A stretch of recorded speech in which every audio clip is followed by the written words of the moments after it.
And first of all, they try and predict the stock market. That is a total waste of time. No one can predict the stock market. They try to predict interest rates. I mean, if anybody would predict interest rates right 3 times in a row, they'd be a billionaire.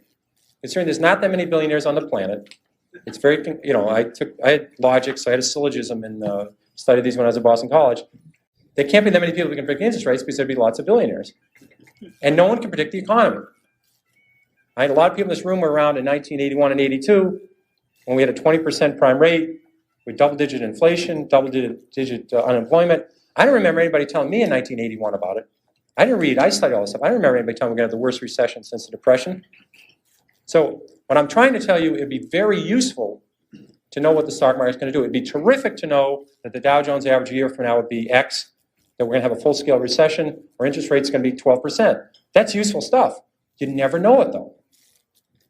You just don't get to learn it. So I've always said, if you spend 14 minutes a year on economics, you've wasted 12 minutes. And I really believe that. Now, I have to be fair. I'm talking about economics in the broad scale, predicting the downturn for next year, or the upturn, or M1 and M2, 3B, and all these M's. I'm talking about economics. To me, is when you talk about scrap prices. When I own auto stocks, I want to know what's happening to used car prices. When used car prices are going up, it's a very good indicator. When I own hotel stocks, I want to know hotel occupancies.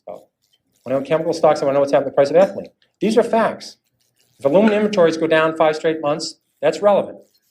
I can deal with that. Home affordability, I want to know about when I own Fannie Mae or I own a housing stock. These are facts. There are economic facts and there's economic predictions. And economic predictions are a total waste. And interest rates, Alan Greenspan's a very honest guy. He would tell you that he can't predict interest rates. He can tell you what short rates are going to do in the next 6 months.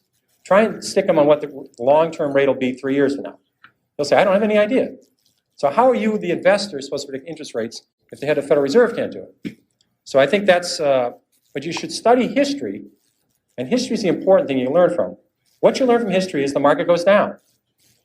It goes down a lot. The math is simple. There's been 93 years a century. This is easy to do. The market's had 50 declines of 10% or more.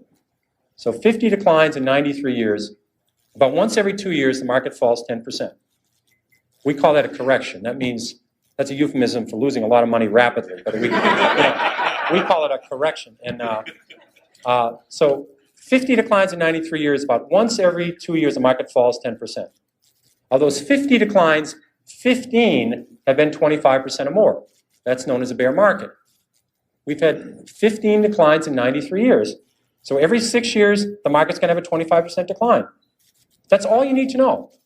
You need to know the market's going to go down sometime. If you're not ready for that, you shouldn't own stocks. And it's good when it happens. If you like a stock at 14 and it goes to 6, that's great.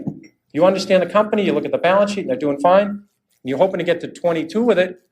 14 to 22 is terrific. 6 to 22 is exceptional. So you take advantage of these declines. They're going to happen. No one knows when they're going to happen.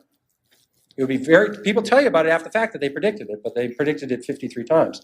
And so you can take advantage of the volatility in the market if you understand what you own. So I think that's the key to element.